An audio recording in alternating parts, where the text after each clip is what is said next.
கள்ளக்குறிச்சியில கள்ளச்சாராயம் குடிச்சதுனால அதனால ஏற்பட்ட உயிரிழப்புகள் அதிகரிச்சுக்கிட்டே இருக்கு. இதற்கு முக்கியமான காரணமா சொல்லப்படுறது மெத்தனால் அந்த சாராயத்துல கலக்கப்பட்டது அப்படின்றது தான்.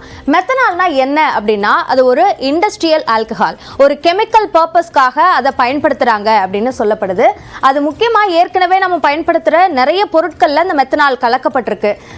உதாரணமாக வார்னிஷ்லயோ அல்லது ஹேண்ட் வாஷ்லயோ அல்லது டிட்டர்ஜென்ட் அப்படின்னு சொல்லப்படக்கூடிய அந்த சலவை சோப்புகள்லயோ இந்த மெத்தனாலோட கலப்பு அப்படின்றது இருக்கும். இது இண்டஸ்ட்ரியல் பர்பஸ்க்காக ஒரு அனுமதிக்கப்பட்ட அளவு அப்படின்றதும் இருக்கு. அதுவும் குறிப்பிட்ட அளவு, எவ்வளவு அளவு இருக்கோ அதுல 0.1% தான் கலக்கணும் அப்படின்றது தான் கொடுக்கப்பட்ட அனுமதியாக இருக்கு.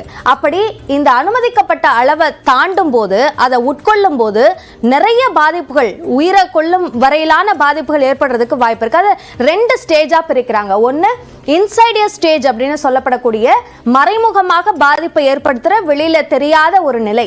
இந்த நிலை எவ்வளவு நேரம் இருக்கும்னா அதை உட்கொண்டதுல இருந்து 30 மணி நேரம் வரைக்கும் இருக்கும்.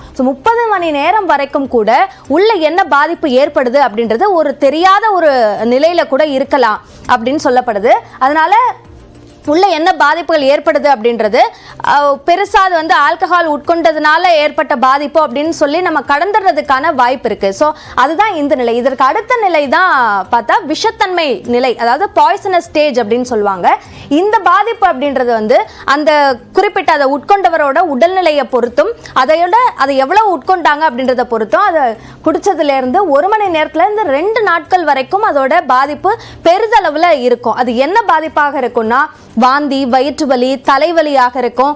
முக்கியமாக நர்வ் சிஸ்டத்தை, நரம்பு மண்டலத்தை பாதிக்கிறதுனால கண் பார்வை குறைபாடு ஏற்படும், நினைவாற்றல் தவறக்கூடிய விஷயங்கள் இது எல்லாமே நடக்கும். அதற்கு பிறகாக கோமா நிலைக்கும் போறதுக்கு வாய்ப்பு இருக்கு. மாரடைப்பு ஏற்பட்டு உயிரிழப்புகள் ஏற்படுற நிலைக்கு வரைக்கும் இந்த மெத்தனாலால கொண்டு போக முடியுது. அந்த அளவுக்கு டேஞ்சரஸான ஒரு விஷயம் அப்படின்னு சொல்றாங்க.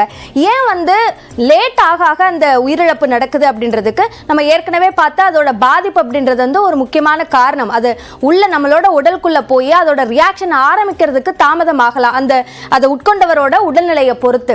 மெத்தனாலோட பாதிப்பு அப்படின்றது வந்து உடனே அதோட அறிகுறி அப்படின்றது வந்து வெளியில தெரியாது அப்படின்றதுனால தான் அது லேட்டா ட்ரீட் பண்ண ஆரம்பிக்கிறதுனால இந்த உயிரிழப்பு எண்ணிக்கை தாமதமா ஏற்படுறதுக்கும் வாய்ப்பு இருக்கு. முக்கியமா உடலுக்குள்ள போனதுக்கு அப்புறம் அதை மெட்டபலைஸ் ஆகி, அதாவது வளர்ச்சிதை மாற்றம் அடைந்து அதற்கு பிறகுதான் பாதிப்பை ஏற்படுத்துறதுக்கு தொடங்கும். அந்த மெத்தனால் டிடெக்டபிள் லெவல்ல 8 நாட்கள் வரைக்கும் உடம்புல இருக்கும். அது எவ்வளவுக்கு எவ்வளவு நம்ம உடம்புல இருக்கோ அது ஃபார்மிக் ஆசிடா மாறி அது உயிரிழப்பை ஏற்படுத்தக்கூடிய ஒரு நிலைக்கு கூட அது போகும் அப்படின்னு சொல்லப்படுது. இந்த அளவிற்கு ஆபத்தான ஒரு விஷயம், உலக அளவிலையும் ஒரு பாதிப்பை ஏற்படுத்தக்கூடிய ஒரு சவாலான ஒரு விஷயமா இந்த மெத்தனால் கலப்பு, இந்த சாராயத்துல மெத்தனால் கலப்பு அப்படின்றது தொடர்ந்துகிட்டே இருக்கு. அது உடனடியாக ஒழிக்க வேண்டியது ஒரு அவசியமாக இருக்கு.